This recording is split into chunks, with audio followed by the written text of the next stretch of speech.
Welcome to Mars.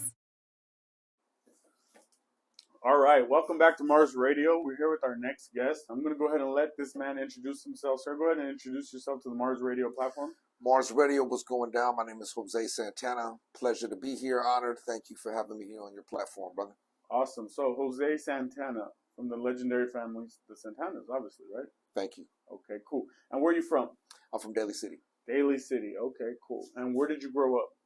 I was born in San Francisco and then raised in Daly City. So, back and forth, just, because Daly City and San Francisco, the proximity is literally like a 7-minute drive from where I grew up. And, my parents, my family is from the Mission area. So we would continue to go out there on the weekends during the week. My mom and dad would get their supplies from there, for cooking on the weekends, all the Mexican certified tortillas and salsas and produce and everything. So it was on a regular basis, going out there, beautiful area. So they're so close to each other, they touch, like you were saying. So it's pretty much, you're pretty much from both.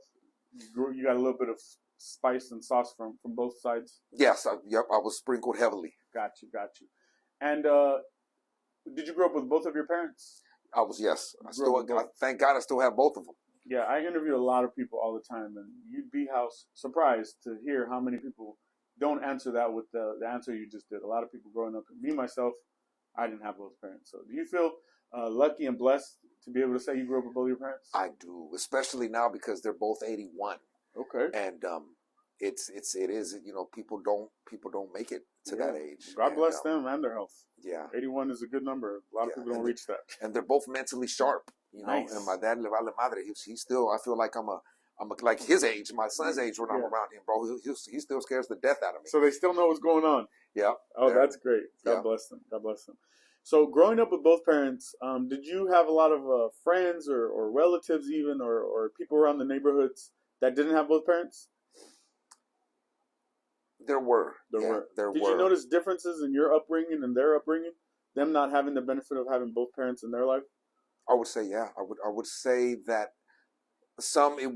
there was a difference that now that I'm older, right, I can look back and see that I'm blessed to have the guidance of my father and my mother. My father to have the male example to follow and to guide me, and then to have my mother's beautiful woman's touch because I was sprinkled with both of them. So I am here who I am today because of both of them. There you go. I'm glad you got the privilege of growing up with both of them. There's just something about growing up as a man and seeing a man as an example, right? And I think that's a lot of times it's overlooked why some of these people grow up with issues and problems. And it's like, well, they might not necessarily have been taught everything that they should have, but luckily you had that in your life. So what kind of kid were you growing up? I was kind of shy? a little bit, but I always wanted to be into everything that was happening. I had 3 older brothers. One passed away, rest in peace. But they would have friends over all the time, so I always would like to be around and see what they're doing. As far as the kind of kid, I mean, more specifically, were you like into the gangs? Were you into sports? Were you like a nerd? Were you like what kind of personality did you have growing up? What kind of kid were you? In elementary school, I was just more into studying. I didn't go out too much. My parents were like, strict because I had 3 older brothers who fucking ran amok. They ruined it for you. Yeah. So, but when I got to junior high school was when I got to start to see a lot of other things, and the more street orientated activities in junior high school. What were some of the type of things that you started to notice in junior high? As you were starting to navigate and notice more of the street stuff, what were some of the things that stood out? Gangs became a part of going to school every day. Noticing people from different areas, and having issues with each other. I bet you had to learn that quick, huh? Yes, yeah. So I was blessed to learn how to navigate these situations, and then in high school, and then just being around, helped mold me.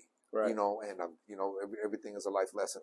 And then, so when you got to the high school, what kind of student or teenager were you in high school? Well, when I first got to high school, I had about 75 absences my freshman year. You got lost? Yeah, I don't know what happened there. Yeah, detours. Yeah, sophomore year, I started I started hanging out with the people I hung out with. And gangs were really heavy at the school that I went to. It was a lot of Crips and Bloods at the school that I went to. Well, that's unique because a lot of people say there's no gangs in the Bay Area. Yeah, it was crazy because they were at your school though. Yeah, there was a heavy Filipino population. Okay. And there were a lot of Crips and there were a lot of Bloods, and then there was Samoans. I hung out a lot with the Samoans. Yeah, it shit escalated quickly there, but I was able to maneuver how'd you navigate around that to stay out of that, to not get involved, because a lot of youth find themselves caught up in that without even realizing it, and then they get so deep that it's too late to get out. How'd you avoid getting involved heavily with the gangs? Well, I didn't completely avoid it in high school. There were things where you get into situations when you hang out with certain people. Right. It doesn't matter if you're a part of that or not, because when you're with them and you run into somebody who is not with what they're doing, there's no time to explain. And they label you. Yeah, like, hey, I'm not, I'm hanging out with them, but I'm not I don't, and then you're with them. So if something happens, you gotta, and then even explaining it could be called out as. Yeah, so you just have to do what you got to do. But what really helped me was the music, because I was already rapping. I started rapping in junior high school. I fell in love with it, and sports really helped guide me to have something else to do. Like I had things that I had to do. I had things that I had to attend to, so it would keep me out of trouble. Like after school, I had to go do sports, or I wanted to go write songs, because I knew that's what I wanted to do. And in my brain, I'm like, I'm not going to do anything with this music if I'm not applying myself. And I'm not writing. So that's all I would do. So to stay out of trouble, so to speak, and out of those situations, you filled that time with something positive and energy, sports, music, stuff like that. Exactly. Okay. And what was your sport of choice? Soccer. Soccer. Yeah. Surprise. Right? A Latino like it's soccer. I love basketball, but I was better at soccer. Yeah, soccer. And how far did you go with that? Just through high school. Just through high school. I played from third grade all the way to senior year in high school. Who's your favorite soccer player, by the way? Growing up, it was Hugo Sanchez from the Mexican national team, and then he played for Real Madrid. Right now, my son, he's on Ronaldo and Messi. I think it's the hair, man. Yeah, He's got awesome hair. Yeah, so I go for the Mexican national team in the U.S.